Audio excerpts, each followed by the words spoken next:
When I told people I was moving to the Philippines, most of them nodded and smiled the way Canadians do when they think you've lost your mind but don't want to say it out loud. A few of them asked if I was going with someone. When I said no, the smiles got a little tighter. No wife, no buddy, no cousin waiting at the airport. Just me, a carry-on, one checked bag, and a one-way ticket out of Vancouver on a gray Tuesday in November. 62 years old, recently retired after 31 years driving heavy equipment for a municipality outside of Kelowna, and I was done. Done with the cold. Done with the routine. Done with waking up at 6 in the morning out of pure muscle memory, only to remember I didn't have anywhere to be. I want to be honest about why I picked the Philippines.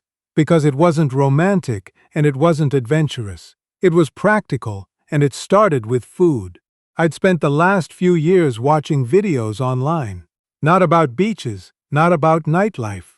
I kept clicking on these clips of guys walking through morning markets, piles of mangoes, fish that looked like they'd been pulled out of the water an hour ago, vegetables I couldn't name, piled up on tables in the open air, sold by people who'd grown them themselves.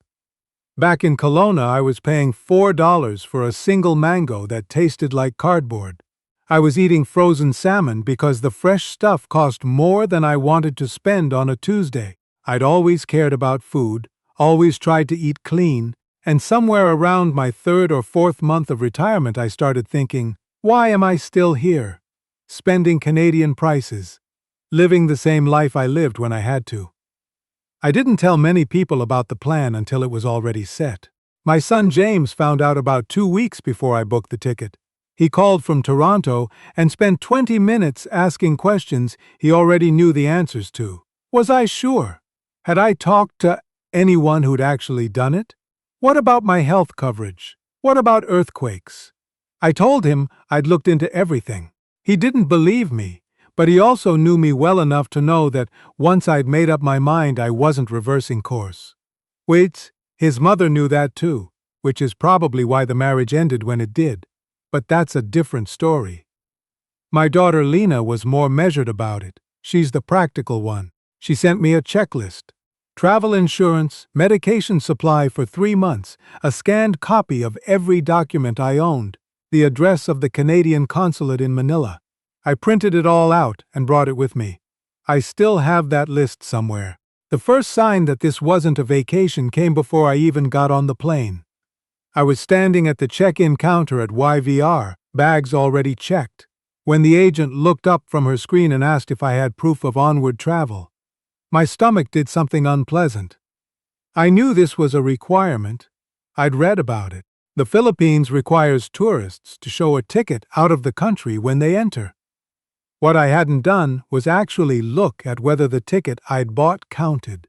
I pulled out my phone, scrolled through my email, and found a confirmation for a one-way flight to Hong Kong I'd purchased 3 weeks earlier specifically for this moment. The agent looked at it, typed something, and handed me my boarding pass without another word. I stood there for a second after she looked away. My hands were actually shaking a little, not from fear exactly, more from the sudden reality of what I was doing. This was really happening. I was 62 years old. I was standing in an airport alone with a bag full of clothes and blood pressure medication, and I was about to fly 14 hours to the other side of the world. I sat at the gate for an hour before boarding and tried to read. I couldn't. I kept thinking about the same question I'd been circling for months, the one I'd never quite answered to my own satisfaction. What exactly are you trying to prove? I didn't have a clean answer. I still don't, honestly. But somewhere in that uncomfortable question was the thing that made me get on the plane anyway. The flight was long in the way that long flights are when you can't sleep and you've already watched 2 movies and you're somewhere over the Pacific at 3 in the morning, wondering if the person in the seat next to you is going to shift their elbow again. I had a window seat. At some point, I stopped trying to sleep and just looked out at the dark. Nothing down there. Just ocean. I thought about James and Lena. I thought about the house I'd sold in Kelowna, the one I'd lived in for 19 years. I thought about whether I was making a mistake. I didn't arrive at an answer. I arrived in Manila instead. The heat came first. I stepped outside the terminal and it hit me the way heat hits you when you've spent your whole life in a place that has a winter. Not just warmth, but thickness. The air had weight to it. Within about 4 minutes, I was sweating through my shirt in a way that felt almost embarrassing, like my body was staging a protest. I'd known the Philippines was tropical. I'd watched videos of guys in tank tops looking perfectly comfortable. I was not one of those guys. Not yet. The second thing I noticed was the noise. Manila's airport area is not quiet. Horns, engines, voices, somebody's radio somewhere.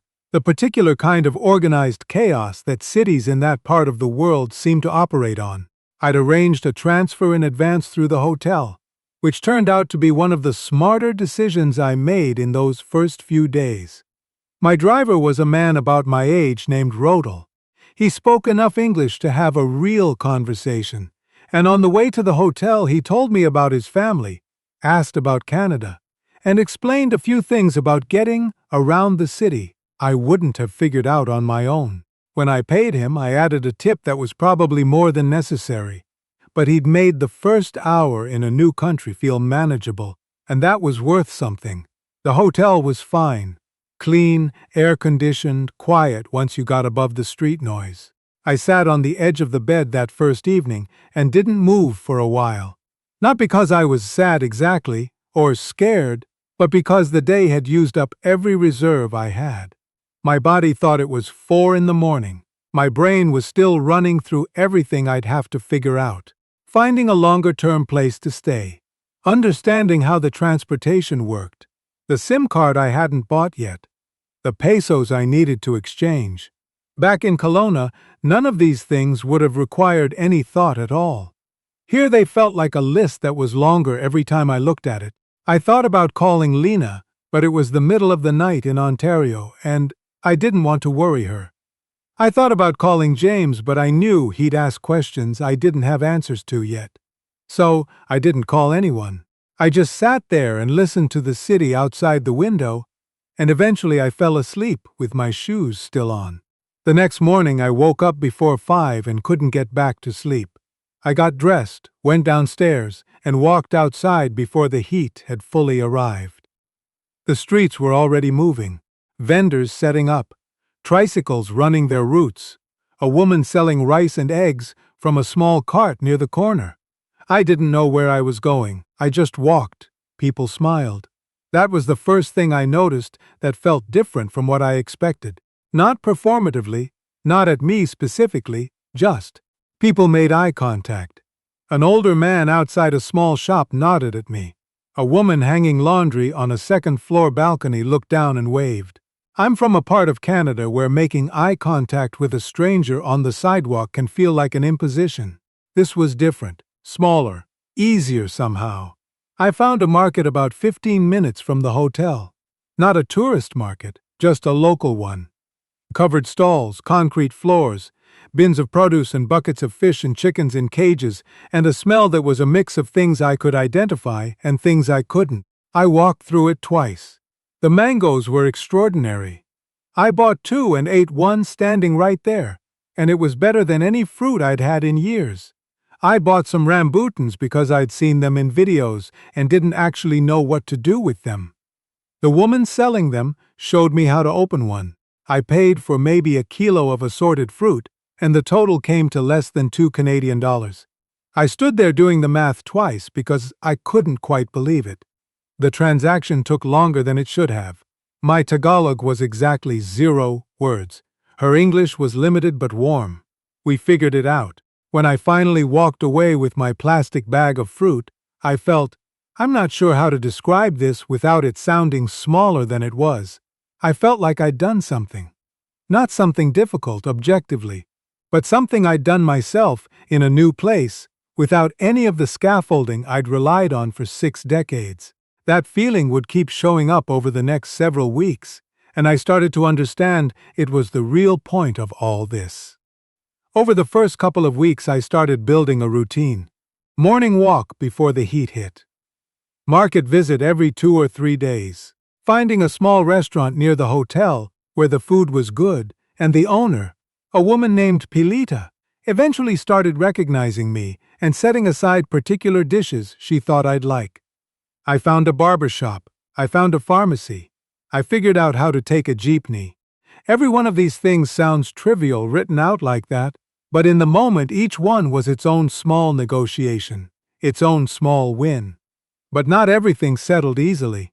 About 10 days in, I had an afternoon where everything went wrong in the specifically exhausting way that things go wrong when you're new somewhere and tired and slightly sick from the heat and haven't talked to another Canadian in almost 2 weeks. I took the wrong jeepney.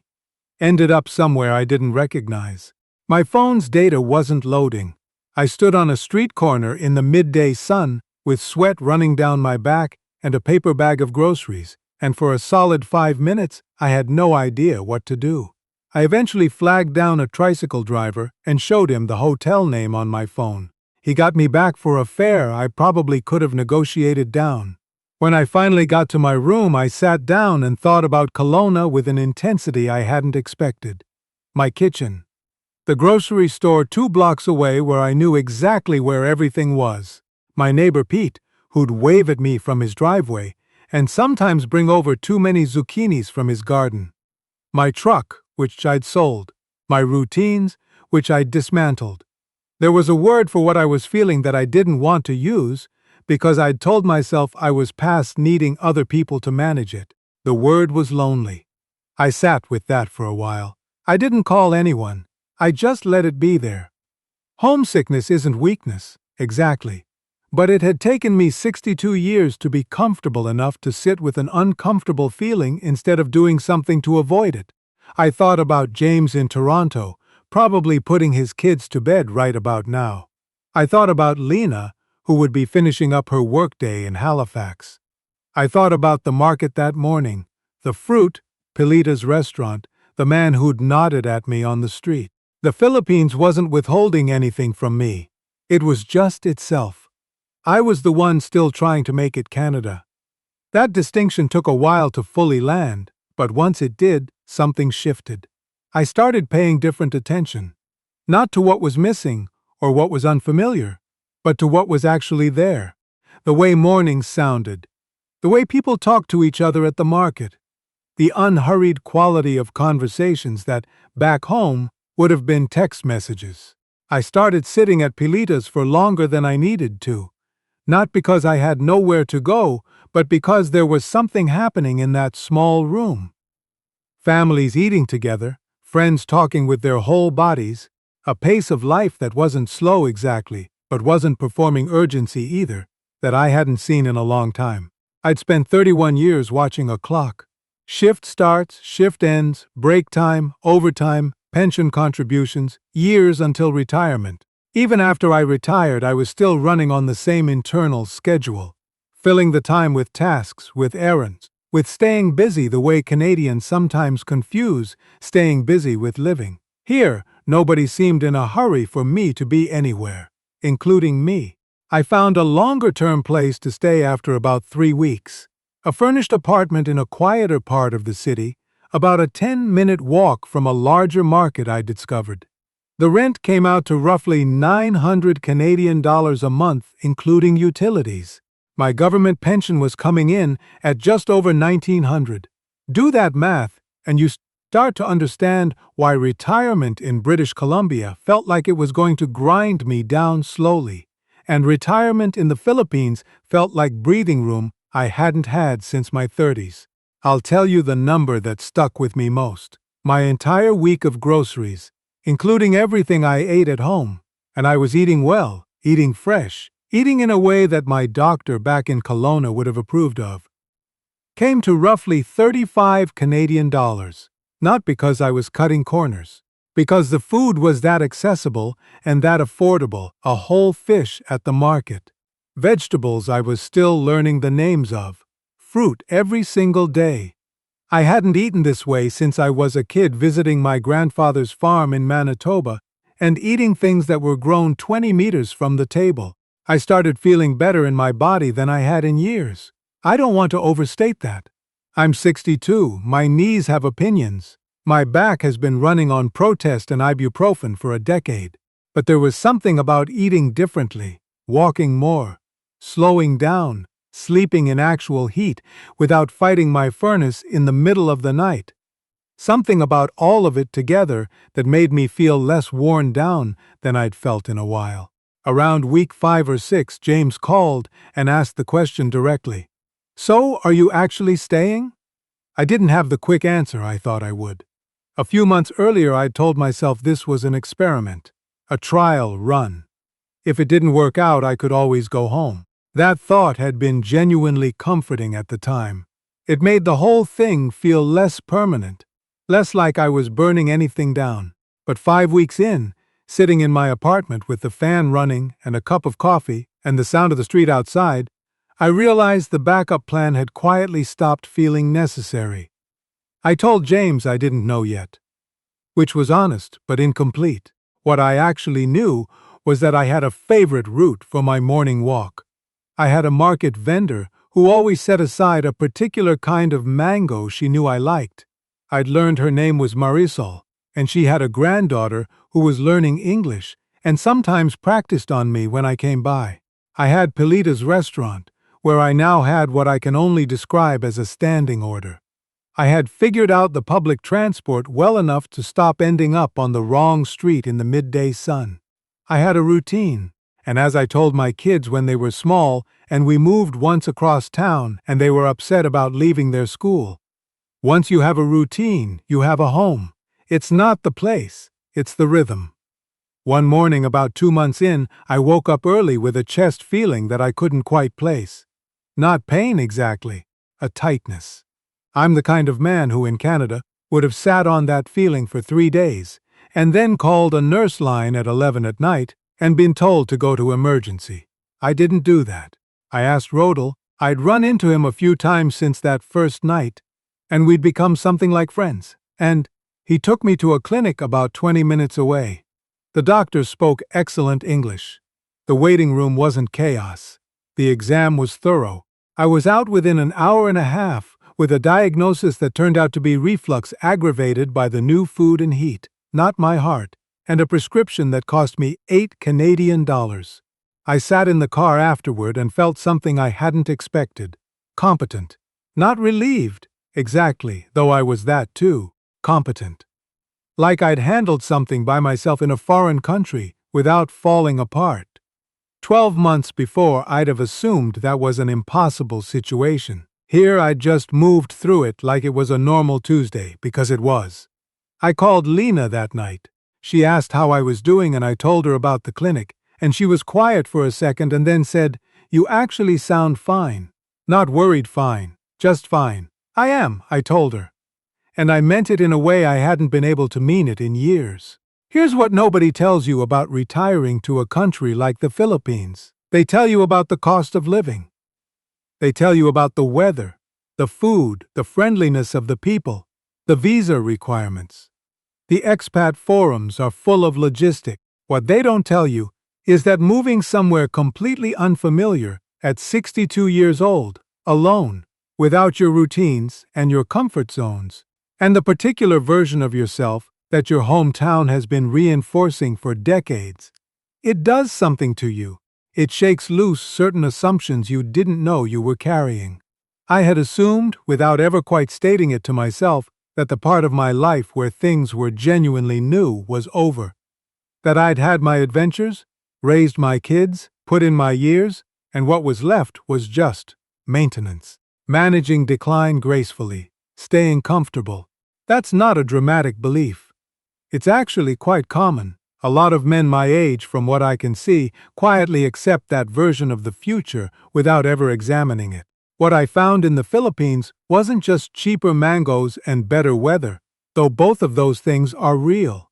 What I found was evidence that the assumption was wrong. I was still capable of being surprised, still capable of getting lost and finding my way back, still capable of learning something new, still capable of sitting with discomfort long enough for it to become something else, still capable of building a life from scratch, even at 62, even alone, even without the infrastructure I'd leaned on for 3 decades. The phone calls home changed around month 4. In the beginning, people mostly asked how I was managing. The subtext was usually something like, "Have you come to your senses yet?"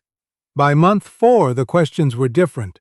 My old colleague Brett called and asked how I was really doing, and then spent 20 minutes asking about the food, the cost of things, what my apartment was like, whether the internet was decent. He's 58 and talking about his own retirement in a way he wasn't before. James called on a Sunday when it was already evening in Toronto and I was just finishing my morning coffee. He asked about the grandkids getting to Polita's restaurant, which made me laugh. He knows I've talked about that place on every call for 2 months. He said, "You sound different, Dad." I asked him different how. He thought about it for a second and said, "Lighter." I didn't know what to say to that. I thought about the nervous guy on the plane over the Pacific, looking out the window at nothing, asking himself what he was trying to prove. I thought about the market and Marisol and the $2 bag of fruit. I thought about the afternoon I ended up on the wrong street in the heat, and thought about Kelowna with an ache I hadn't expected. I thought about the clinic, and Rodel and Pilita setting aside food she thought I'd like, because she'd learned what I was about over weeks of quiet observation. Lighter. Maybe that was right.